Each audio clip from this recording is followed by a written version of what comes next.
Olá, muito bom dia, terceiro ano, tudo bem com vocês? Primeira aula começando, aula de literatura hoje. Hoje é quarta-feira, dia 29 de abril. Vamos começar esta videoaula falando sobre este capítulo aqui que nos interessa. Lembrando que ainda hoje vocês têm que me entregar aí, deixa eu ver se eu tenho aqui, tem aqui para que me entregar esta atividade que eu deixei na semana passada para o dia 29, hoje, quarta-feira, que era um resumo esquemático ou mapa mental sobre o capítulo 1, panorama do teatro, cinema, música e artes plásticas nos anos 60 e 70. Isso aí é o módulo 21 que estamos trabalhando, a literatura e as artes brasileiras nos anos 60 e 70. E agora sim vamos dar continuidade a este segundo capítulo, que fala agora sobre a literatura no Brasil, nos anos de 1960 e 1970. Vamos lá, vamos fazer junto essas primeiras questões, que são questões mais introdutórias, e aí o restante das outras atividades que ficar para vocês aí, até a página que eu trabalhar, que eu vou indicar logo no final dessa videoaula, eu vou deixar como tarefa de casa lá na apostila, tudo bem? Então vamos lá. Número 1. O que significa anistia? Procure um dicionário e converse com um colega. Então, para começar essa aula, eu resolvi fazer aqui uma videoaula a respeito do assunto, primeiro porque é muito interessante ficar gravado, né, na nossa memória, até mesmo no nosso conjunto de vídeos no YouTube, essa videoaula que é muito importante até para eu poder explanar mais ainda, claro, com o auxílio de vocês durante as videoaulas que estão acontecendo durante a nossa semana ao vivo. Temos também um tempo legal, só que ele limita-se muito, e quando eu vou progredir um pouquinho mais, aí acaba o nosso tempo e aí eu tenho que me dedicar mais a outra turma.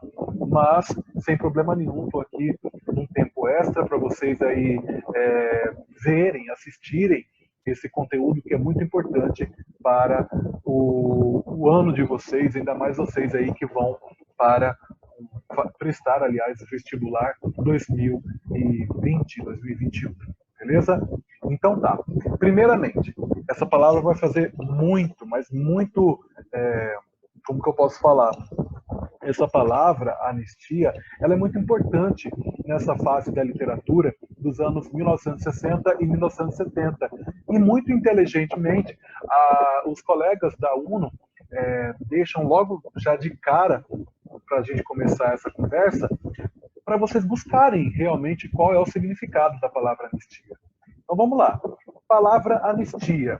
Você tem que pensar simplesmente o seguinte: a palavra anistia expressa, designa um ato de poder público. Um ato de poder público que suspende diligências persecutórias. Ou seja, pode também, gente, anular condenações para delitos cometidos até determinada data por motivos penais ou políticos. Tá? Então, ela suspende diligências, né? Ou também pode anular condenações para delitos. Tá bom? E aí eu acho interessante também propor vocês que as atividades dessa sessão, do capítulo 2, serão feitas também, poderão ser feitas comigo e também com o professor de história. Então, as dúvidas poderão ser tiradas com o professor de história a respeito deste lado histórico e social que foi aqui no Brasil, que aconteceu aqui no Brasil nos anos de 1960 e 1970, ampliando ainda mais essa discussão.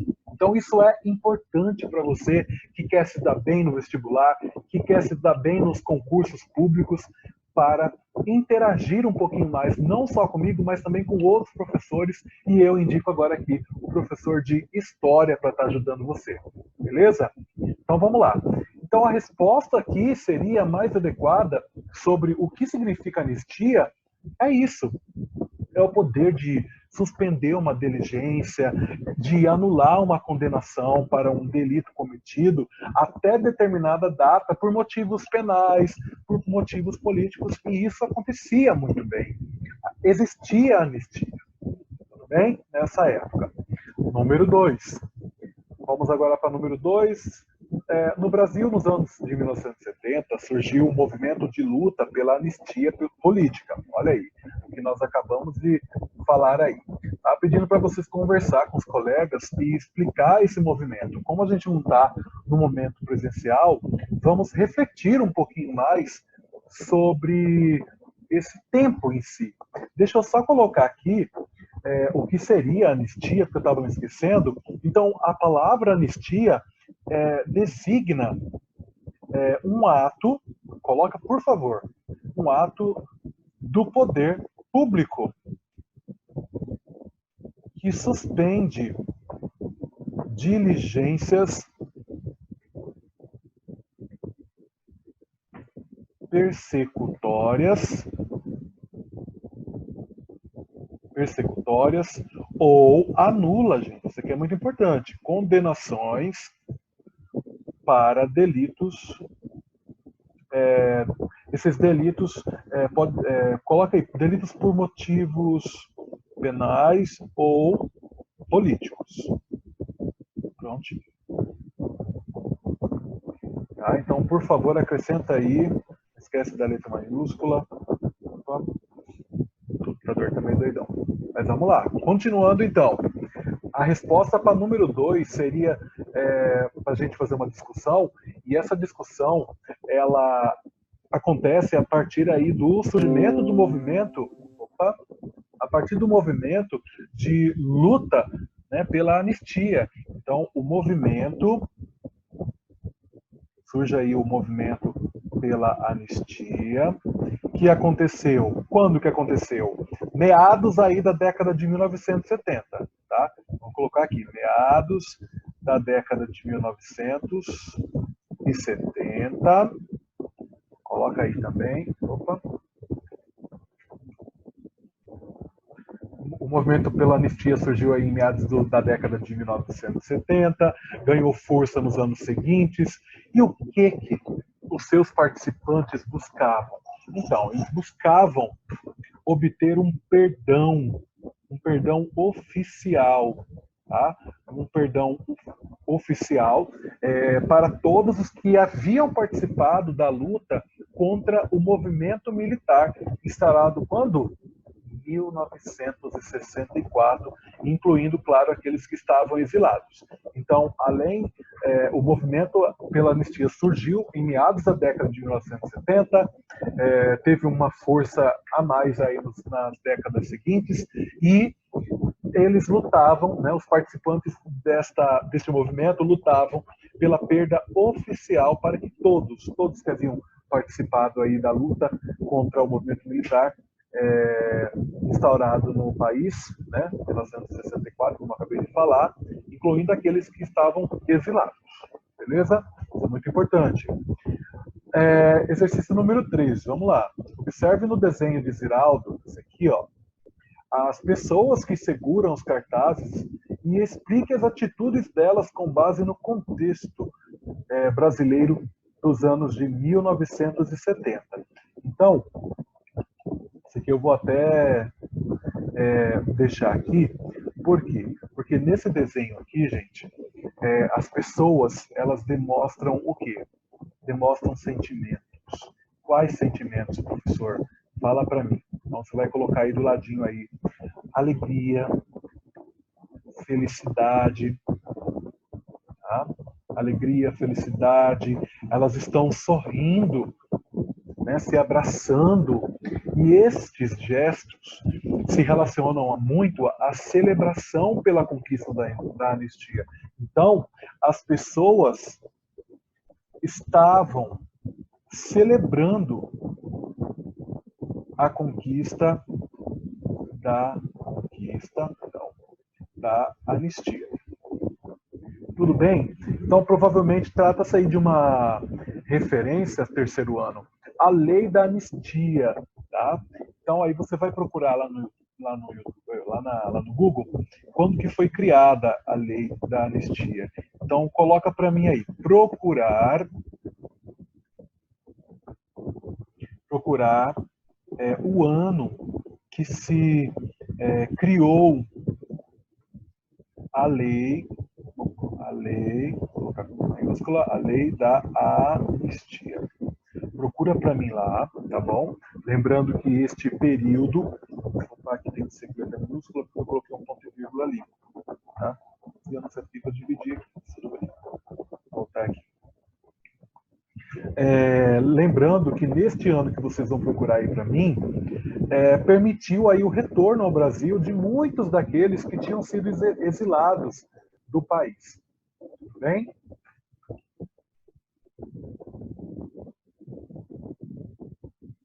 Calma só um pouquinho aí. Tem uma música que é muito legal.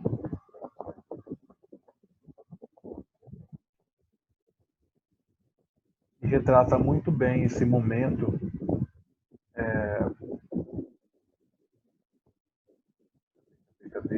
E retrata muito bem esse momento do retorno, né? Não só do retorno, mas da esperança. A esperança é a palavra certa.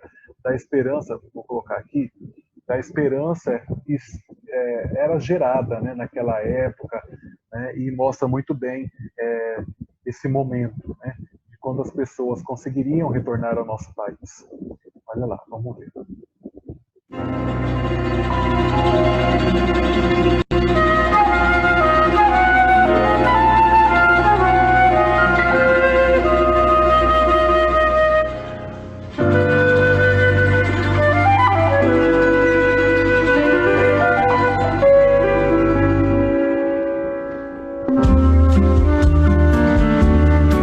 Vou voltar, sei que ainda vou voltar para o meu lugar. Fui lá e é ainda lá que eu hei de ouvir cantar uma sabiá, cantar o meu sabiá.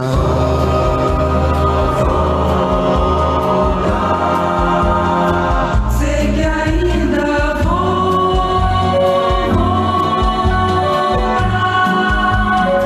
vou deitar à sombra de uma palmeira que já não há. Então, gente, a letra é muito fantástica, é bem comovente para quem sabe o contexto histórico social e é muito relevante, né? Essa música não só na literatura e sim no campo da música e em outras vertentes também, inclusive a história. A letra de Sabiá é inteiramente, né, do Chico Buarque, e embora o Tom Jobim tenha achado que a composição pedia mais algum verso, que estava muito pequena, repetindo de forma insuficiente alguns trechos, né? Por isso produziu um pedaço da letra, mas ela sumiu depois. Então, o Chico Buarque, em uma entrevista, ele chegou até a declarar que o trecho com a letra de Tom Jobim chegou a ser gravado e era algo como que a nova vida já vai chegar, a solidão já vai ser acabada. Mas essa não foi a única discórdia nessa música, não. Tá bom? Quando o Chico apresentou a Tom Jobim, ele não gostou do fato do letrista ter colocado a palavra sabiá no gênero masculino, segundo protestou. Esse que fala uma sabiá. Bom, essa música ela foi apresentada em 68 no Maracanãzinho durante o 3º Festival Internacional da Canção, mas recebeu vaias quase unânimes. E segundo um repórter da Folha de São Paulo, era a mais sonora já acontecida em toda a história dos festivais de música popular. Bem, e só para terminar, uma análise ainda mais apurada sobre o que seria, né, o sabiá, ou a sabiá, uma sabiá. A sabiá aí, ela é vista como um retrato do problema de uma pátria configurada pela carência. Tudo bem? Então, os analisadores aí também têm chamado a atenção pelo fato, quando a música foi composta, o Chico ainda não estava em exílio, e por isso usou um eu lírico quase que imaginário, né? Quando o verso é bem redundante, é bem chamativo, né? Tem-se aí uma ênfase muito grande, tá bom? Então, vamos partir agora para o outro lado da aula, que é a questão aí do módulo 21, capítulo 2. Agora vamos para a página 25, tudo bem? Vou fechar aqui nossa aula. Pronto. Bom, vamos pular para a página 27. Vou destacar algumas coisinhas aqui que são interessantes para vocês, tá? Deixa eu só ver se eu não estou errando, porque provavelmente tá aqui, começa ainda na página 26, creio eu, aí no livro de vocês. Eu estou com o livro interativo, e para quem está sem o livro, é só olhar pela telinha mesmo, tá bom? Ó, vou passar para vocês as partes mais importantes que eu acho e que devem ser levadas em conta. Contexto histórico social. O regime ditatorial brasileiro, iniciado com o golpe militar de 64, como eu já falei para vocês aí, né, endureceu mais com a publicação do Ato Institucional número 5, AI-5, em 1968, intensificando a repressão, isso aqui é importante, tá? Muito, contra a ditadura militar. Vou colocar aqui, intensificando a repressão, a resistência contra a ditadura militar. Essa parte aqui, ó, é muito importante também, tá? Ele fala aí de duas grandes forças políticas, né? Do lado tinha-se a Arena, que era o partido que reunia os apoiadores do regime, e também o MDB, né? Que é uma sigla do Movimento Democrático Brasileiro, que congregava os opositores que haviam escolhido a linha institucional como forma de luta. Em 1969, o governo militar brasileiro criou o Destacamento de Operações de Informação, que é o DOI e o CODE. O DOI é o Destacamento de Operações de Informação e o CODE, o Centro de Operações de Defesa Interna. E tudo isso surgiu com o intuito de quê? Está bem aqui, ó, combater inimigos internos do regime. Bom, foi usado aí para justificar ações violentas daqueles que eram contra a ditadura. Bom, temos aí então o destaque da luta armada, que foi entendida pelos grupos mais radicais como uma forma legítima de combate ao regime. Destaca para mim aí, fazendo favor. Ó, sequestros e assaltos a bancos foram cometidos para financiar a resistência armada, né, da luta armada.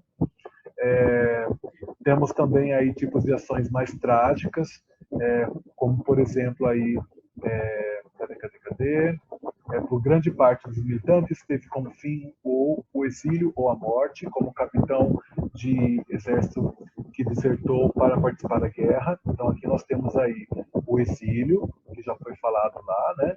E também o resultado de mortes, como o Lavelberg. Deixa eu colocar aqui, que morreu aí durante a luta contra a ditadura. Tá bom? Destaca aí para mim, fazendo favor. A parte que eu acho muito interessante é isso aqui, ó, que são essas expressões aqui de atitude de busca por vidas alternativas, tá bom? E aí nós temos aqui uma espécie de inovação no lado comportamental da história. Deixa eu destacar aqui, que foi o movimento hippie, né? E aqui fala que aparentemente essa atitude encerrava componente de distanciamento das questões políticas que então eram discutidas no país. Então, aqui houve o que ele chama aqui de questionamento de convenções sociais e morais, que também era uma forma de posicionamento político. Aqui, prontinho. E aí, o que eu quero que vocês destaquem também aqui, que é muito importante. Ó, cadê? Aqui. As pessoas que optaram por essa postura eram tão reprimidas e perseguidas quanto aquelas que adotavam um discurso político mais articulado, com propostas ideológicas mais claramente definidas. Aí temos aí uma imagem representando o movimento hippie, que eu acho muito importante, e aqui nós temos também alguns acontecimentos que marcaram aí o regime ditatorial. Nós temos aqui o caso do estudante Alexandre Vanucci Lemes, deixa eu só destacar o nome dele aqui, foi preso, torturado até a morte. Temos também o caso do jornalista Vladimir Herzog, que foi preso e conduzido a um interrogatório, morreu também, tá? Foi morto. Na época apresentaram aí uma desculpa de que ele tinha se suicidado, tá? Em 76, outra ação também violenta das forças radicais que apoiavam o regime ditatorial resultou na morte do operário Manuel Fiel Filho, no mesmo local onde o Herzog, o jornalista, foi assassinado também, tá bom? Lembrando vocês que o governo disse, na época, que tratou o caso, aliás, como um caso de suicídio, tá bom? Deixa eu só destacar aqui o Alexandre Vanucci também. Bom, pulando agora para a página 29. Página 29 da apostila, ele continua falando sobre essas questões políticas também, contextualizando ainda mais, né? Aí, a parte que eu acho muito interessante é essa parte aqui, ó. A tradição crítica da cultura brasileira, da literatura brasileira, costuma definir como terceira geração do modernismo o período que se inicia em 1945 e segue até os dias atuais. Beleza? Então aqui, ó, ele destaca também aqui que costuma-se datar o final dessa terceira geração entre os anos de 1964, em que ocorreu o golpe militar, e 68, que houve o endurecimento do regime. De fato, foi um momento de mudança nas artes. Mas a arte aqui, ela se ressentiu, isso aqui é muito interessante também, bastante da censura no período. Muitas obras foram engavetadas, mas muitas obras de qualidade sobreviveram à tragédia cultural da ditadura. Beleza? E aqui ele começa a tratar da literatura brasileira a partir aí de meados do século XX, que é o que nós vamos ver aí. Nos casos mais que caracterizaram a poesia, né, na época, até os dias atuais, e vamos ver uma por uma aqui, beleza? Primeiro a gente começa pela poesia. A poesia dessa época, ela tem algumas vertentes, tem algumas renovações, né? Tem algumas características a serem levadas em conta. A primeira que temos aqui é a poesia concreta, tá? Que é aquela poesia que foi gerada a partir de um grupo de poetas. Tá? Então, um grupo de poetas se juntaram e formaram o que nós chamamos e caracterizamos, intitulamos como poesia concreta. E aí ele deixa aqui algo muito importante, falando a respeito da poesia concreta, que eu quero que vocês destaquem aí, fazendo um favor. Na poesia concreta, o que restava da convenção poética foi abolido, isto é, o verso. Então, o verso foi uma coisa que foi totalmente abolido naquela época. Tá? Na poesia concreta não existe verso. As palavras estão soltas. Tá? Aqui ele diz aqui que elas estão dispostas livremente no branco da página, como vocês podem ver aqui. Ó. Então, elas estão dispostas, jogadas. Né? Elas estabelecem jogos que permitem múltiplas interpretações. outros elementos de expressão começaram a ser usados, como cor, tipologia de letra, recursos gráficos, que é o que você pode ver aqui, tá bom? Verso, aquela coisa jogada, né, das palavras, e aí o jogo de cores também. Isso aí é um exemplo do Augusto de Campos, tá bom? É um arquivo do autor.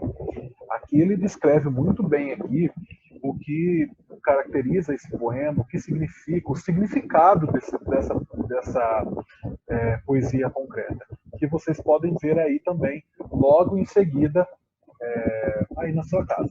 Beleza? Bom, tem outro aqui também, Bestiário, também do Augusto de Campos, e a seguir vai ter aí uma atividade para vocês fazerem também na casa de vocês. Está pedindo para transcrever o trecho do poema Bestiário, publicado em 55, eliminando as palavras colocadas entre parênteses. Então você vai transcrever aqui sem colocar essas palavras aqui entre parênteses. Tudo bem? Tem um pouquinho mais sobre a poesia concreta, o espaço em branco. Grife para mim aí, fazendo um favor. Deixa eu ver.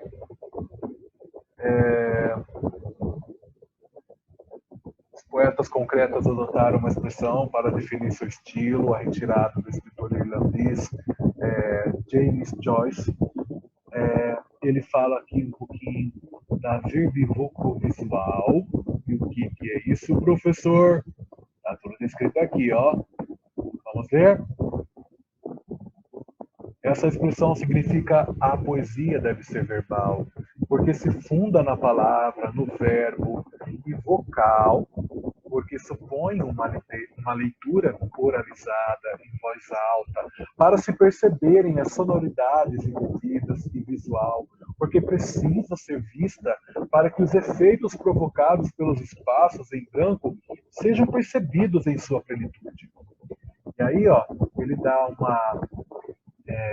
um exemplo muito claro do Delcio Pignatari, que é este poema, Beba Coca-Cola. Ó, beba Coca-Cola, babe cola, beba coca, babe cola, caco, caco, cola, coaca. Tá bom? Que é um dos exemplos aí da inovação da expressão poética. Tudo bem? Tranquilos até aqui? Aí, ó, questãozinha sobre beba Coca-Cola. A expressão beba Coca-Cola era o slogan de uma conhecida marca de refrigerantes. Será qual é, hein?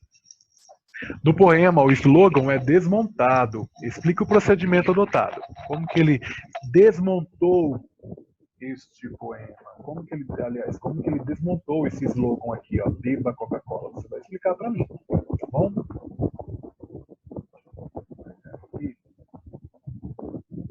Número 2, você sabe o que significa cloaca? Vai perguntar aí no dicionário, no Google, tá bom? E aí você escreve para mim aí. Bom, outro caso aqui, ó, tem aqui essas imagens gráficas, destaca para mim aí também, tá bom? Um poema em imagens gráficas, que não seria desprezado por eles também. Nós temos aí um exemplo da Ilma Maria e também do Vinícius de Ávila, né? Considera este poema como poesia concreta. Para vocês verem, bom, em forma de imagens. Responda para mim aí. Número 1, qual é a relação entre o poema e seu título? Zen. Número 2, palíndromo é o nome que se atribui a uma palavra ou uma frase que pode ser lida indiferentemente da esquerda para a direita ou vice-versa, sem prejuízo de sentido. Aplique esse conceito ao poema Zen.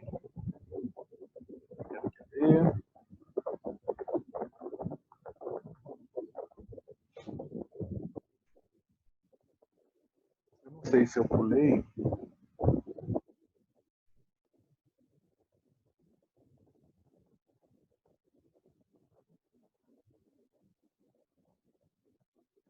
Vamos ver se está mais para lá, porque aqui é o final, né?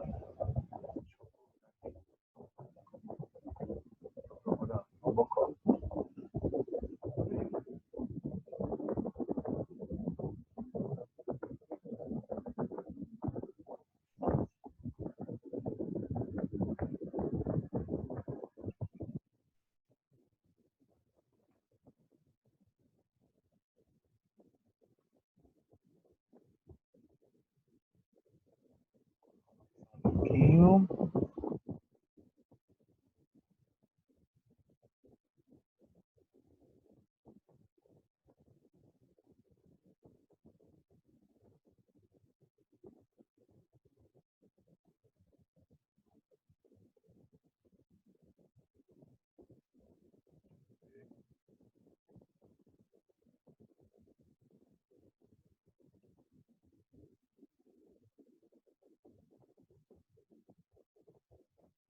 Então, gente, só para retomar aqui a videoaula, nós temos aqui a questão número 1 e a número 2, referentes a esse poema aqui, tá bom?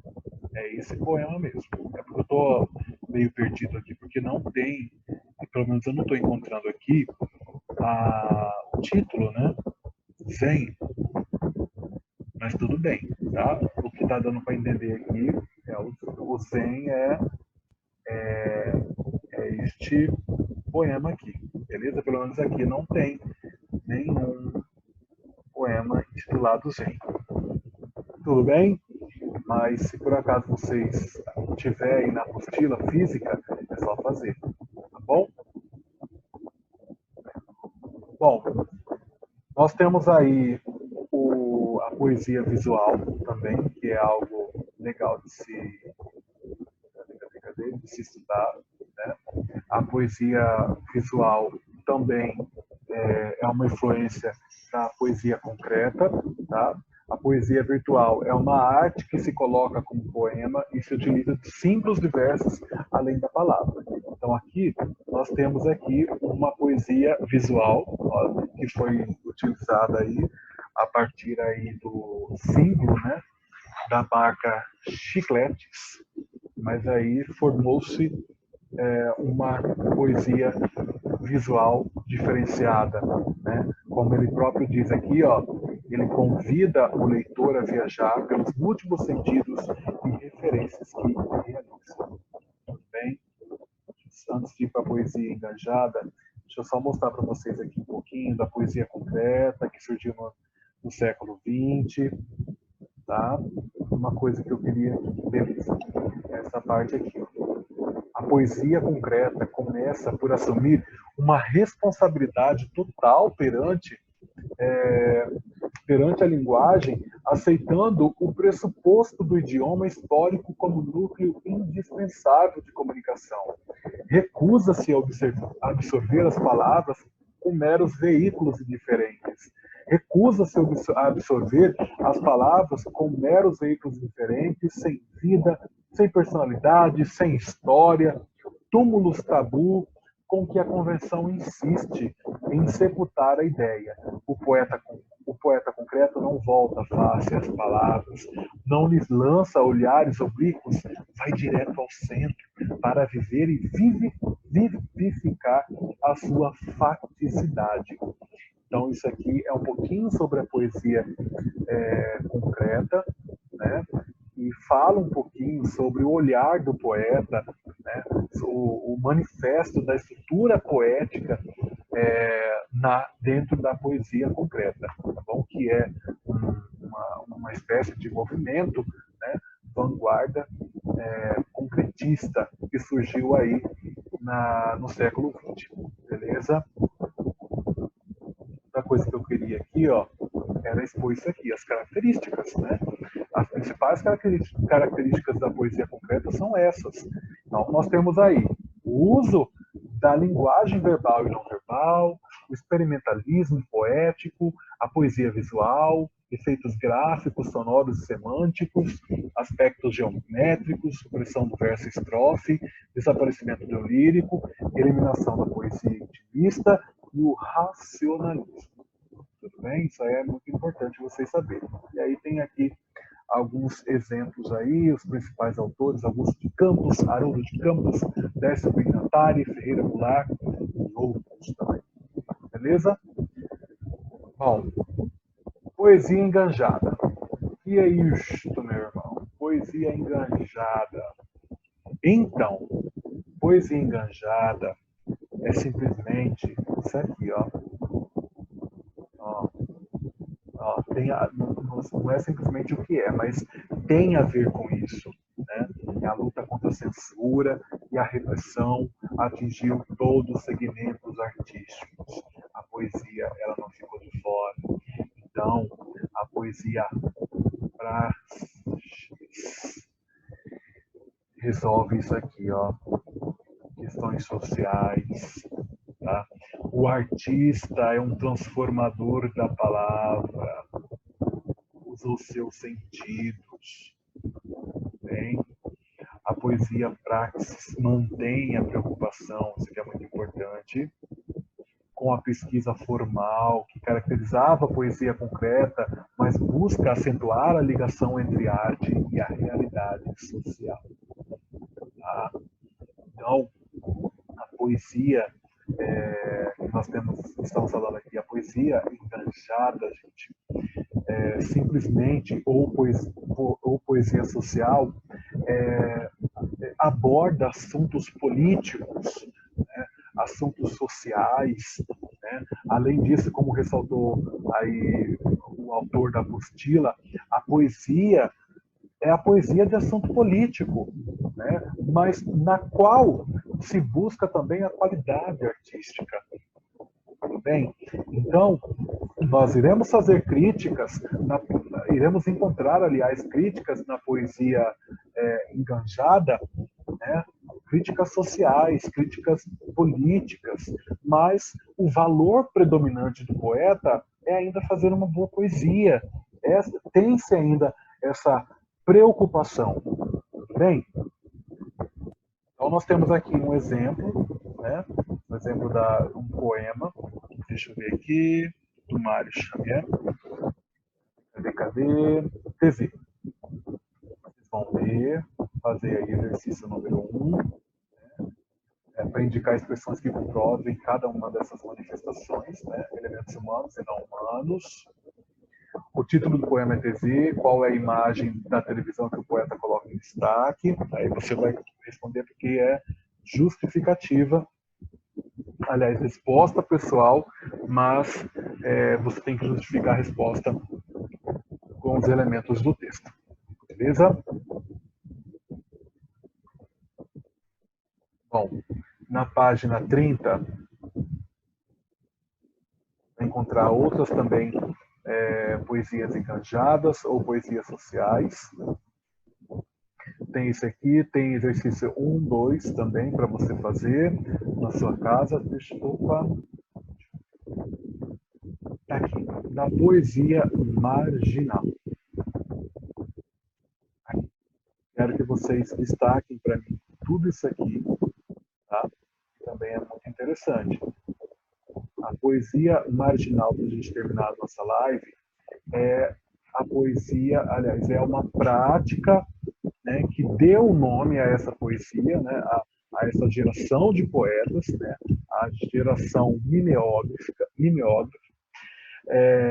como buscavam fazer sucesso à margem do grande mercado editorial, ficaram conhecidos também como poetas marginais. Beleza? Por quê? Porque eles, aqui fala, porque eles passaram a produzir os próprios livros de forma artesanal, de uma forma marginal, né? Utilizando-se para isso de um aparelho chamado mimeógrafo, que produzia cópias de documentos escritos. Tudo bem? Outra parte que eu quero que vocês destaquem também, na página 31 e 32, é isso aqui, ó. Dando ao poema com caráter pessoal e subjetivo. Isso aqui é uma das características também da poesia marginal também. Beleza? Aqui nós temos também algumas coisas para serem retratadas, que nos interessam também. Os próprios autores tratavam de vender seus livros em lugares frequentados por um público que buscava coisas novas na literatura e também na vida. Os representantes da poesia marginal inspiravam-se muitas vezes em suas próprias experiências. Tá bom? E aí tem também estes exercícios para vocês fazerem. Exercício 1, 2 e 3, referentes a esse pequeno trecho aqui da poesia marginal de Ana Cristina César. Tá bom? Gente, o que eu quero que vocês façam são esses exercícios. Não precisa me enviar, tá bom? Em nenhum campo de entrega, não vou formular nenhuma atividade, porque esses exercícios são essenciais para a construção do conhecimento de vocês, tá bom?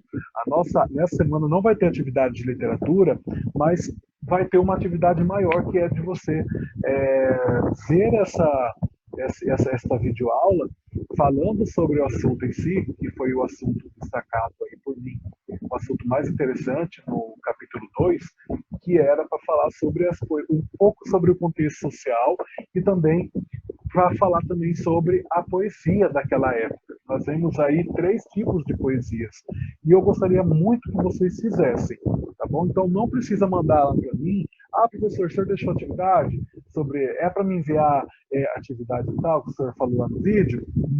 Não é para enviar nada para mim, beleza? Vou confiar em vocês.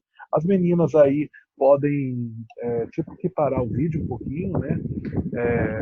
E fazer também junto. Ou então pedir para a aluna Isabela, para ela enviar também a imagem desses capítulos aí. No caso aí, o capítulo 2, Literatura no Brasil, dos anos 1960 e 1970. Até que nós comecemos aí a estudar aí o capítulo 22, do R22. Tá bom, gente? Tenham todos uma excelente manhã. Também, acho que amanhã, né, quinta-feira, eu vou ver se eu faço uma live com vocês, mas se tiver, aí eu coloco lá na plataforma, tá? Mas como nós só temos aula segunda, quarta e sexta, então provavelmente quinta-feira nós não teremos live e nem teremos aula de redação, tá bom? Mas tenham todos um excelente dia,